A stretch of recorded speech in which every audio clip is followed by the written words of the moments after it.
Academy के इस online platform पर आपका स्वागत है।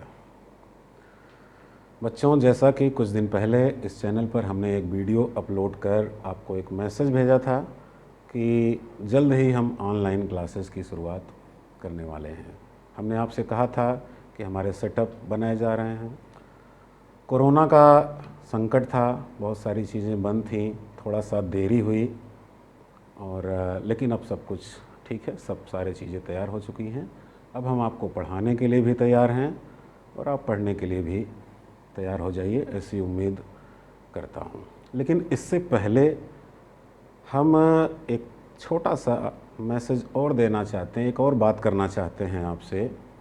जैसे कि बहुत लंबे समय तक, करीब एक दशक से ज़्यादा समय तक हमने ऑफ़लाइन क्लासेस लिए हैं। ऑफ़लाइन ही बच्चों को हम पढ़ाते रहे हैं, क्योंकि आज परिस्थिति ऐसी है और समय की मांग ऐसी है कि ऑनलाइन क्लासेस की शुरुआत हम कर रहे हैं और लोगों का रुझान भी इस तरफ बढ़ रहा है। लेकिन ऑफ़लाइन क्लास में और ऑनलाइन क्लास में थोड़ा सा बेसिक डिफरेंस है। जैसे ऑफ़लाइन क्लास में बच्चे सामने होते हैं, क्वेश्चन पूछते हैं, हम जवाब देते हैं तत्काल उनका। किसी मुद्दे पर वो डिस्कशन करते हैं, डिस्कस लंबा चलता है, पूरी की पूरी क्लास ख़त्म हो जाती है। मुझे ऐसा लगता है और शायद आपको भी ऐसा लग रहा होगा कि इस ऑनलाइन क्लास में ऐसा करना शायद संभव ना हो। लाइव क्लासेस चलती हैं ऑनलाइन चैनल पर। इसमें कमेंट के ज़रिए आप क्वेश्चन तो पूछते हैं, उस क्वेश्चन का जवाब दिया भी जाता है, लेकिन डिस्कशन के स्तर पर वो कभी जाता नहीं है।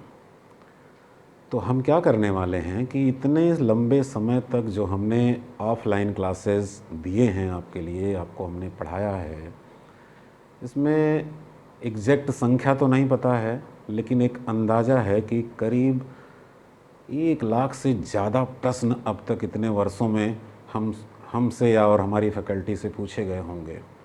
हम कोशिश करेंगे कि उन प्रश्नों को, उस पर जो जवाब दिए गए, जो रिसर्च किए गए उन प्रश्नों को लेकर के, जो डिबेट किए गए, उन सब के अनुभव का फ़ायदा उठाते हुए हम अपनी इस ऑनलाइन क्लास लेक्चर में रखेंगे और ज़्यादा से ज़्यादा आपको समझाने की कोशिश करेंगे ताकि आप किसी भी परीक्षा के लिए भविष्य में तैयार हो सकें। बच्चों, आज का जो हमारा टॉपिक है उसमें मैं आपको संविधान तो पढ़ाऊंगा ही, भारत का संविधान विधि भी मैं आपको पढ़ाऊंगा। अलग अलग परीक्षाओं के लिए इनकी ज़रूरत होती है। संविधान का आज का जो हमारा विषय है उसमें हम किसी टॉपिक को ना शुरू करके जो सबसे बेसिक प्रॉब्लम आती है कि संविधान को हम पढ़ें कैसे, किस तरह से पढ़ें कि हम आसानी से उसे समझ सकें। ये हमारी एक समस्या है, सभी बच्चों की समस्या होती है, उसके अनुच्छेदों को लेकर के समस्या होती है। तो आज हम देखते हैं कि कैसे हम आसानी से उसको कर सकते हैं। इसके लिए पहले हमें संविधान के सिलेबस पर जाना होगा। तो आइए संविधान के सिलेबस पर चलते हैं। देखिए, इस सिलेबस को, संविधान, भारत का संविधान और राज्य व्यवस्था, इस सिलेबस को हमने 4 भागों में बांट रखा है। अलग अलग नेचर के अनुसार ये टॉपिक बांटे गए हैं। इस पर हम डिस्कस करेंगे और आपको बड़े ध्यान से इन चीज़ों को समझना है। ऐसा लग सकता है कि जब यहाँ जगह खाली है तो इस चीज़ को हम यहाँ क्यों नहीं रख दिए, क्या हम निदेशक तत्वों को यहाँ रख देते तो उसके प्रावधान बदल जाते? बिल्कुल नहीं बदलेंगे। क्या हम आपातकाल को यहाँ रख देंगे तो आपातकाल के नियम बदल जाएंगे? बिल्कुल नहीं बदलेंगे। फिर क्यों अलग किया गया है, इसी पर हम डिस्कस करेंगे कि ताकि काम आसान हो सके आपका। वास्तव में पहले हम इस पर चर्चा कर लेते हैं कि ये है क्या। जैसे पहले कॉलम में भारत में संवैधानिक विकास, यानी कि 1773 के रेगुलेटिंग एक्ट से ले करके 1947 के भारतीय स्वतंत्रता अधिनियम तक के प्रावधान इस संवैधानिक विकास में आपको मिलेंगे। कैसे कैसे विधियों का विकास हुआ हमारे देश में, वो सारी चीज़ें आप इसमें पढ़ेंगे। जैसे 1773 का रेगुलेटिंग एक्ट है, 1784 का पिट्स इंडिया एक्ट है, 1793 का चार्टर एक्ट है 1813, 1833, 1853 का चार्टर एक्ट, 1858 का भारत शासन अधिनियम, 1861, 1892, 1909, 1919, 1935 और 1947 का भारतीय स्वतंत्रता अधिनियम। इतनी चीज़ों को आप यहाँ पढ़ते हैं। इसके बाद एक संविधान सभा थी जिसने हमारे देश के लिए एक संविधान बनाया। उस संविधान सभा के विषय में पढ़ेंगे। संविधान के स्रोत यानी कि कौन सी चीज़ें कहाँ से ले आ करके हमारे देश में, हमारे देश के संविधान में शामिल की गई, उनका हम अध्ययन करेंगे। भाग और अनुसूचियाँ इसके चैप्टर की तरह होते हैं, तो इसका अध्ययन करेंगे। संविधान के संशोधन यानी समय और परिस्थिति के अनुसार संविधान में क्या बदलाव हुए, उनको बाद में जोड़ा गया, शामिल किया गया, उसका अध्ययन हम इस टॉपिक में करेंगे। कहने का मतलब हुआ कि ये जो पहला कॉलम है इसमें वो टॉपिक रखे गए हैं जो हमारे संविधान के अनुच्छेद 1 से 395 तक का हिस्सा नहीं है। कुछ ऐतिहासिक चीज़ें हैं, कुछ बाद में जोड़ी गई चीज़ें हैं। इस तरह से बांटा गया है। बिल्कुल आप ऐसा नहीं कह सकते कि हिस्सा नहीं है, हैं, पर एक नेचर अलग है। इस तरह से हमने इसको बांट रखा है। दूसरा जो कॉलम है, दूसरा और तीसरा कॉलम, इसमें हमने संविधान के टॉपिक को रखा है। किस आधार पर दो भागों में बांटा गया? एक सैद्धांतिक आधार है और दूसरा व्यवहारिक आधार है। जैसे हम पहले इस कॉलम को समझते हैं। संघ व राज्य की कार्यपालिका। कार्यपालिका का मतलब होता है सरकार। संघ की कार्यपालिका मतलब केंद्र की सरकार, जिसमें राष्ट्रपति, प्रधानमंत्री, उपराष्ट्रपति जैसे लोग आते हैं। राज्य की कार्यपालिका मतलब राज्य की सरकार, जिसमें राज्यपाल, मुख्यमंत्री जैसे लोग आते हैं, यानी सरकार। मैंने कहा ये व्यवहारिक टॉपिक है। अभी सरकार का गठन हो रहा था, पिछले साल मई महीने में चुनाव था, तो सबके मन में जिज्ञासा थी कि किसकी सरकार बनेगी, कितनी सीटें मिलेंगी तो सरकार बनेगी। तमाम सरकारों को लेकर के जिसकी बनेगी उस संबंध में आप योजना भी बना रखे थे कि हम कैसे काम करेंगे। बहुत सारी बातें हैं, यानी कि एक व्यवहारिक पहलू है ये। दूसरा है व्यवस्थापिका। व्यवस्थापिका यानी संसद। संघ की व्यवस्थापिका मतलब संसद। राज्य की व्यवस्थापिका यानी राज्यों का विधानमंडल, ये भी उतना ही व्यवहारिक है। आप सांसदी का चुनाव हो या विधायकी का चुनाव हो, आप बढ़ चढ़ करके हिस्सा लेते हैं। सांसद जी जीतने के बाद लौटे नहीं क्षेत्र में, उस पर भी आप उतना ही इंटरेस्ट रखते हैं। तो ये भी एक व्यवहारिक टॉपिक है। हम आते हैं न्यायपालिका, यानी कि सुप्रीम कोर्ट, हाई कोर्ट और डिस्ट्रिक्ट कोर्ट तक जो हमारे न्यायालय हैं वो न्यायपालिका। आपको यकीन है कि आपकी जो वैकेंसी आने वाली है, जिसके लिए आप प्रिपरेशन कर रहे हैं, क्या वो न्यायालय का दर्शन किए बगैर आगे बढ़ पाएगी? नहीं। तो इससे ज़्यादा व्यवहारिक क्या हो सकता है? दूसरी बात ये कि आप, आपके परिवार या आपके और भी जो नाते रिश्तेदार होंगे, हर कोई, सबका सामना न्यायपालिका से होता रहता है। ये भी एक व्यवहारिक टॉपिक है। फिर आता है पंचायत, नगर पालिका। उत्तर प्रदेश में तो इसके चुनाव आने वाले हैं और अभी से सरगर्मियाँ तेज हो गई हैं। प्रधान के चुनाव में आप कन्विंसिंग करने के लिए चले जाते हैं, तो ये भी एक व्यवहारिक टॉपिक है। मेरा कहने का मतलब है कि इस कॉलम में जो चीज़ें दी गई हैं वो बेहद ही व्यवहारिक हैं, और व्यवहारिक चीज़ों में आपका इंटरेस्ट होता है और वो चीज़ें आपको आसान लगती हैं, इसलिए इसे समझना आसान होता है।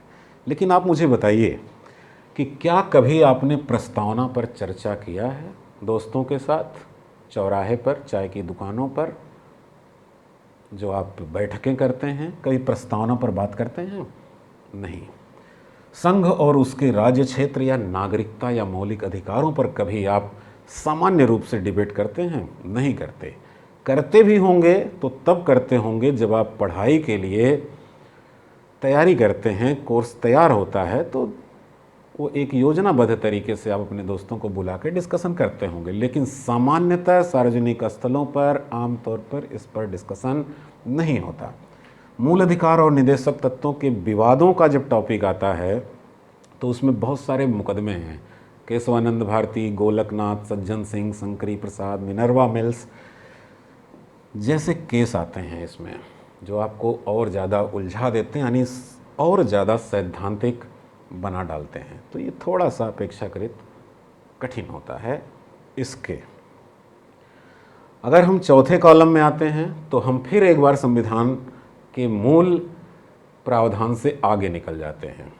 ये पूरी दुनिया में प्रचलित राजनीतिक प्रणालियाँ हैं। जैसे संघात्मक शासन पर बात करें तो संघात्मक शासन का अर्थ है कि जहाँ पर एक केंद्र सरकार हो और राज्यों की अपनी अलग अलग सरकारें होती हैं, वो संघात्मक शासन है। उदाहरण के तौर पर आप भारत को ले सकते हैं, अमेरिका को ले सकते हैं। एकात्मक शासन का अर्थ होता है जहाँ पर राज्य में प्रांत तो हो सकते हैं, प्रांतों में विभाजन हो सकता है राज्य का, लेकिन वहाँ प्रांतों की सरकारें नहीं होती हैं। पूरे देश में मात्र एक सरकार काम करती है।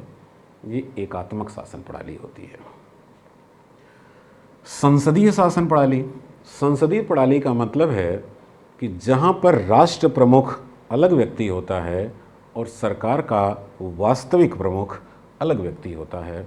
जैसे कि भारत, हमारे यहाँ राष्ट्र प्रमुख राष्ट्रपति होते हैं और सरकार के वास्तविक प्रमुख प्रधानमंत्री होते हैं। इसको संसदीय शासन प्रणाली कहा जाता है। बहुत सारी चीज़ें, जब चैप्टर खुलेगा तो इसमें इसके बहुत सारी विशेषताएं, बहुत सारे तत्व आपको मिलेंगे। ये एक ऐसी चीज़ बता रहा हूँ जिससे आप सिलेबस को थोड़ा सा समझ सकें। अध्यक्षीय शासन प्रणाली, जहाँ पर राष्ट्र का प्रमुख और राज्य का सरकार का प्रमुख दोनों एक ही व्यक्ति होते हैं। जैसे अमेरिका, अमेरिका में राष्ट्र प्रमुख कौन है? वर्तमान में डोनाल्ड ट्रंप यानी राष्ट्रपति, और सरकार के प्रमुख कौन है? राष्ट्रपति। अध्यक्ष ही शासन करेगा वास्तविक रूप में, इसलिए अध्यक्षीय शासन। राजनीतिक दल, राजनीतिक दल, आप बहुत से राजनीतिक दलों के समर्थक भी होंगे, मन मन में प्रशंसा भी करते होंगे, लेकिन वास्तव में यहाँ समर्थन की बात नहीं है। यहाँ तो आपको टॉपिक को समझना है, परीक्षाएं देनी हैं। तो राजनीतिक दल वाले टॉपिक में हम ये पढ़ेंगे कि इस दुनिया में राजनीतिक दलों का उद्भव कहाँ से हुआ, भारत में कैसे उनका उद्भव हुआ, राष्ट्रीय स्तर के राजनीतिक दल क्या होते हैं, राज्य स्तर के राजनीतिक दल क्या होते हैं, किस क्राइटेरिया पर उन्हें ये मान्यता मिलती है, और मान्यता मिल जाती है तो फिर उसके लाभ क्या होते हैं। ये सारी बातें आप पढ़ेंगे राजनीतिक दल में। दबाव समूह, इसका नाम शायद बहुत से लोगों ने अब तक ना सुन रखा हो, कुछ छात्र जो पॉलिटिकल साइंस के हैं वो जानते होंगे। दबाव समूह का मतलब होता है कि कुछ व्यक्तियों का ऐसा समूह जो अपने सदस्यों के हितों के लिए बिना सरकार में शामिल हुए सरकार पर दबाव बनाने का प्रयत्न करते हैं। जैसे मजदूर यूनियन, किसान यूनियन, शिक्षक संघ, ISPCS एसोसिएशन, अखिल भारतीय विद्यार्थी परिषद, ये सब दबाव समूह के उदाहरण हैं। ये सरकार का हिस्सा नहीं होते, लेकिन अपने लोगों के लिए सरकार पर दबाव बनाने का प्रयत्न करते हैं। इनके नियम कानून क्या हैं, इनको कैसे रेगुलेट किया जाता है, कितने प्रकार के होते हैं, कैसे गठन होता है, संवैधानिकता क्या है इनकी, कहाँ तक ये जा सकते हैं अपने कार्य क्षेत्र में, उन बातों का आप अध्ययन करेंगे। इस तरह से इस पूरे सिलेबस को इसके नेचर के अनुसार 4 भागों में बांट दिया गया है। पहले में वो चीज़ें हैं जो हमारे संविधान के बाहर की चीज़ें हैं और ऐतिहासिक हैं। दूसरे और तीसरे में संविधान के मूल टॉपिक हैं, जिसमें दूसरा कॉलम सैद्धांतिक है और तीसरा कॉलम पूर्णतः व्यवहारिक है। और चौथा कॉलम जो इसमें हमने बना रखा है उसमें पूरी दुनिया में प्रचलित राजनीतिक प्रणालियाँ हैं। अब हमें देखना है कि हमें पढ़ना कैसे है। बच्चों, अभी इसको सिलेबस को समझाने से पहले हम आपसे कह रहे थे कि कार्य को आसान तरीके से कैसे किया जा सकता है। तो मैं यहाँ पर आपको एक मैसेज देना चाहूँगा कि दुनिया में कोई भी काम सरल और कठिन नहीं होता है। डिपेंड करता है कि आपके करने का तरीका क्या है। जैसे एक छोटा सा हम उदाहरण देते हैं, शायद अटपटा लग सकता है लेकिन ध्यान से सुनिएगा, हो सकता है कि वो आपके जीवन को बदल करके रख दे, इसलिए ध्यान लगाइएगा उस पर। जैसे खाना खाते हैं आप, जाहिर सी बात है खाते ही हैं। दुनिया का हर प्राणी खाना खाता है। दिन में कितनी बार खाते हैं? 2 बार खाते हैं ज़्यादातर लोग, कई बार तो कई लोग हैं जो इससे भी ज़्यादा बार खा लेते हैं। कब तक खाएंगे? जीवन भर खाएंगे। यही उत्तर आ रहा होगा आपके दिमाग में। यानी कि प्रतिदिन 2 बार आप खाते हैं और जीवन भर खाएंगे। यानी कि आप कह सकते हैं कि ये काम आपके जीवन के सबसे आसान कार्यों में से एक है या सबसे ज़्यादा आसान कार्य है और आप इसको जीवन भर करने को तैयार हैं। कैसे खाते हैं, सवाल ये है। मान लीजिए आपके प्लेट में तमाम व्यंजन रखे हुए हैं, सब्जियां हैं, रोटियां हैं, चावल हैं, दाल हैं। विटामिन्स मिलती है आपको दाल से, चावल से कार्बोहाइड्रेट मिल जाता है, सब्जियों में आपको विटामिन्स मिल जाती हैं, दाल में प्रोटीन आपको मिलती है। बाकी जो चीज़ें होती हैं, चटनी अचार भी आप खाते होंगे, उसमें एसिड वगैरह मिल जाते हैं आपको, साइट्रिक एसिटिक एसिड सब प्राप्त होते हैं और बड़े चाव से आप इसको जीवन भर खाने का निर्णय ले चुके हैं। खाएंगे। एक कैसे खाते हैं? एक सेट पैटर्न है। जैसे आप खाते हैं वैसे आपके बगल वाला व्यक्ति खाता, वैसे दूसरा भी खाता, उसी क्रम में उन व्यंजनों को पहले आप रोटियां खाते हैं और चावल लास्ट में खाते हैं। लेकिन मैं आपको एक दूसरा तरीका बता रहा हूँ, आप वैसे खाने की कोशिश कीजिए। आप अपने प्लेट में वो सारी चीज़ें, चावल ऐसे फैला दीजिए, रोटियां तोड़ के डाल दीजिए, दाल डाल दीजिए उस पर और एक चम्मच लेकर के मिला दीजिए। क्या उस प्लेट से प्रोटीन गायब हो जाएगी? नहीं, वही रहेगी। क्या चावल से कार्बोहाइड्रेट गायब हो जाएगा? नहीं, वही रहेगा। लेकिन क्या आप खा पाएंगे? जवाब क्या है? नहीं खा पाएंगे। कोई दावत पर भी बुलाएगा इस तरह से तो आप जाना पसंद नहीं करेंगे। यानी कि जिस खाने को खाना दुनिया का सबसे आसान काम आपको लग रहा था और जीवन भर करने को तैयार थे, उसी खाने को अब आप खा नहीं पा रहे हैं। दोनों में फ़र्क सिर्फ इतना है कि पहले आपका तरीका कुछ और था और अब उसी काम को करने का तरीका कुछ और है। वही हमने यहाँ बना रखा है कि हम निदेशक तत्वों को यहाँ रख देंगे तो उसके प्रावधान बदल नहीं जाएंगे। हम आपातकाल को यहाँ रख देंगे तो आपातकाल के प्रावधान बदल नहीं जाएंगे। चीज़ें वही रहेंगी लेकिन आप खा नहीं पाएंगे, यानी कि आप पढ़ नहीं पाएंगे उसको। तो आपको सही तरीका अपनाना है। वर्षों हमने क्लास पढ़ाया है, खुद पढ़ा है, जांचा परखा तरीका है, वही मैं आपके सामने प्रस्तुत कर रहा हूँ।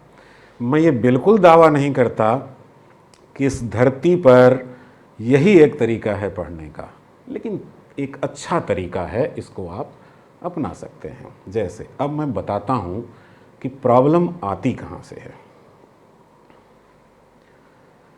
सबसे पहले तो मन से ये निकाल दीजिए कि संविधान और राज्य व्यवस्था एक कठिन विषय है। क्यों? क्योंकि अगर एक सामान्य छात्र से, जिसको सारे विषयों की सामान्य जानकारी हो या जानकारी ना भी हो, उस छात्र से अगर हम पूछें कि आपको नील नदी, एंडीज पर्वतमाला अमेजन नदी, इनके विषय में 2 मिनट बोलना है, या फिर भारत के राष्ट्रपति, प्रधानमंत्री, मुख्यमंत्री के विषय में बोलना है, तो आप चुनेंगे भारत के प्रधानमंत्री, राष्ट्रपति, मुख्यमंत्री, क्योंकि व्यवहार में आप सुनते रहते हैं इन चीज़ों को। तो इस तरीके से ये विषय तो ज़्यादा आसान दिख रहा है उस दूसरे विषय की तुलना में। अगर हम किसी छात्र से पूछें कि हार्ट के फंक्शन, लीवर के फंक्शन, किडनी के फंक्शन पर आपको 5 मिनट बोलना है, या फिर हाई कोर्ट की प्रक्रिया पर बोलना है, ग्राम प्रधान पर बोलना है, जिलाधिकारी पर बोलना है, तो आप शायद ये दूसरा टॉपिक चुनेंगे, पॉलिटी वाला। यानी कि साइंस की तुलना में भी ये आसान दिखाई दे रहा है। तो फिर हम इस विषय को कठिन क्यों मानते हैं? कठिन इसलिए मानते हैं कि इस विषय की जितनी भी किताबें मार्केट में उपलब्ध हैं, उसका जब आप अध्ययन करने जाते हैं तो आप गलत तरीके से शुरुआत कर लेते हैं। यानी खाना था कुछ और पहले और खा लिया आपने कुछ और। तो हम बताते हैं कि आपको पढ़ना कैसे है। देखिए, अब ध्यान दीजिएगा यहाँ पर। इस पहले कॉलम में क्या है? भारत में संवैधानिक विकास। भारत में लिखी गई संविधान की किसी भी किताब को जब आप खोलेंगे तो उसमें सबसे पहले यहीं से शुरुआत होती है। यानी 1773 के रेगुलेटिंग एक्ट से 1947 तक कुल 13 अधिनियमों को जब आप पढ़ते हैं, और एक दिन में सामान्यतः जब आप एक टॉपिक को पढ़ेंगे तो 13 दिन तो ऐसे ही लग जाएंगे। तो फीलिंग कैसी आएगी? जब आप किताब लेके बैठे थे, किताब के कवर पेज पर लिखा था मोटे अक्षरों में भारत का संविधान, तो मन में ये जिज्ञासा आई थी कि आज हमें पता चलेगा कि हमारा देश किन नियमों से चलता है। कुछ भी होता है, आप कोई फिल्म देखने जाते हैं, उसके शीर्षक से, या कोई नॉवेल पढ़ते हैं उसके शीर्षक से सबसे पहले आपके मन में ये जिज्ञासा आ जाती है कि हम इस चीज़ के बारे में जानेंगे। भारत का संविधान किताब मिली आपको, लगेगा कि हमारा देश कैसे चलता है। किताब पलटा तो 1773 का रेगुलेटिंग एक्ट मिला आपको, फिर 1784 का पिट्स इंडिया एक्ट मिला। ऐसे ही ये 13 अधिनियम मिले। पढ़ते पढ़ते आपको फीलिंग आएगी कि आप संविधान नहीं, आप तो इतिहास पढ़ रहे हैं। फिर संविधान सभा पर पहुँचे, वो भी ख़त्म हो चुकी है, वो भी ऐतिहासिक बात हो गई है। तो यहाँ भी फीलिंग आएगी कि आप इतिहास पढ़ रहे हैं और आप बोर हो जाएंगे। यहाँ ध्यान दीजिएगा, इतिहास बोरिंग विषय नहीं है। मैं इतिहास को बोरिंग विषय नहीं कह रहा हूँ। मैं ये कहना चाह रहा हूँ कि आप पढ़ने बैठे थे संविधान और फीलिंग आ रही है कि आप पढ़ रहे हैं इतिहास, ये बात बोरिंग हो सकती है। तो आप इस पूरे टॉपिक को छोड़ देते हैं और सोचते हैं कि अब सीधे हम चलेंगे संविधान के पहले टॉपिक में। तो प्रस्तावना मिलेगी और उसके बाद यहाँ से लेकर के अनुच्छेद 1 से शुरू होकर के अनुच्छेद 51 तक आपको क्रमशः ये टॉपिक मिलेंगे जब आप संविधान में सीधे पहुँचेंगे। यहाँ समस्या क्या है? ये एक सैद्धांतिक टॉपिक है जिसमें कुछ मुकदमों का जिक्र भी होगा।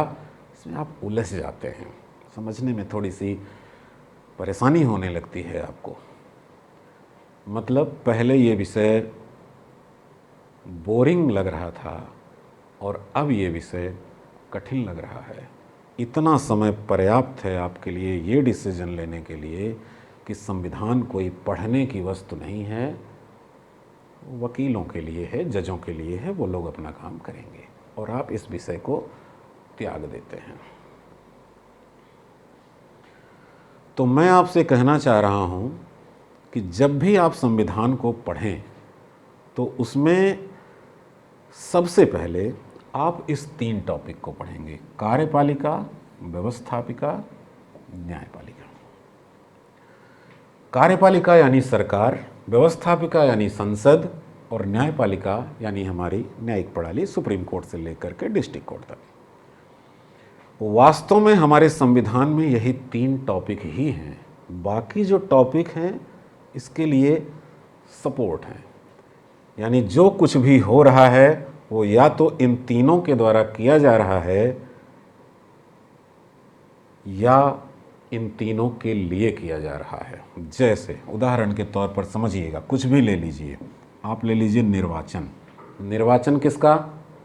राष्ट्रपति का निर्वाचन।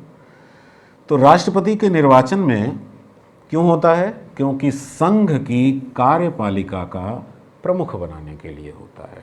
भारत का राष्ट्र प्रमुख होगा, भारत की सरकार का संवैधानिक प्रमुख बनाने के लिए होता है, यानी कार्यपालिका के लिए। सांसदों और विधायकों का निर्वाचन लेते हैं तो ये किसके लिए होता है? संघ और राज्य की व्यवस्थापिका बनाने के लिए होता है। और अगर इस निर्वाचन में किसी प्रकार की खामी आई, किसी प्रकार की असंवैधानिक बात आई, तो सब के सब कहाँ जाते हैं?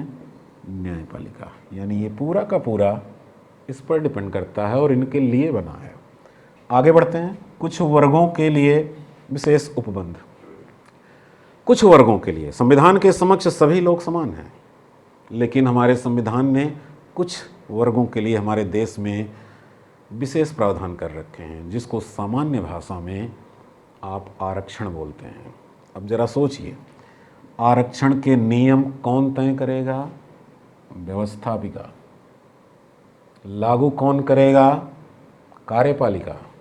और अगर आरक्षण के नियमों में कोई बनाने में असंवैधानिक बात है या लागू करने की में संवैधानिक समस्याएं उत्पन्न होती हैं, तो न्यायिक पुनरावलोकन कौन करेगा? न्यायपालिका करेगी। फिर से हम पहुंचे वहीं 3 पर।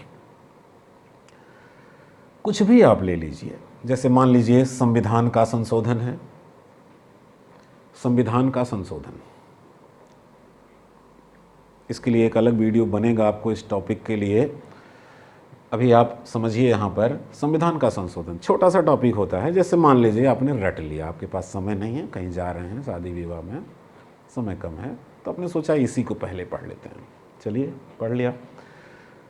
रट लेंगे आप कि संविधान संशोधन विधेयक संसद के किसी भी सदन में प्रस्तुत किया जा सकता है। दोनों सदनों के द्वारा उसे विशेष बहुमत से पारित किया जाना आवश्यक होता है। उसके बाद राष्ट्रपति का हस्ताक्षर होगा, राजपत्र में प्रकाशन होगा और संविधान संशोधन लागू हो जाएगा। रट लिया? आपको लगा कि मुझे इसका ज्ञान हो गया है, लेकिन सवाल आपसे पूछा जाएगा कि विशेष बहुमत क्या होता है, तो आपको नहीं पता, क्योंकि आपने व्यवस्थापिका नहीं पढ़ा है, संसद का टॉपिक नहीं पढ़ा है। चलो मान लो पता है। कदम कदम पर दिक्कतें आएंगी। जैसे राष्ट्रपति हस्ताक्षर करेगा तो प्रावधान लागू होगा, राष्ट्रपति हस्ताक्षर नहीं करेगा तो क्या होगा? क्या ऐसा है कि वो मना कर दे कि मैं नहीं कर पाऊंगा? इसके विषय में आपको ज्ञान नहीं है। क्यों?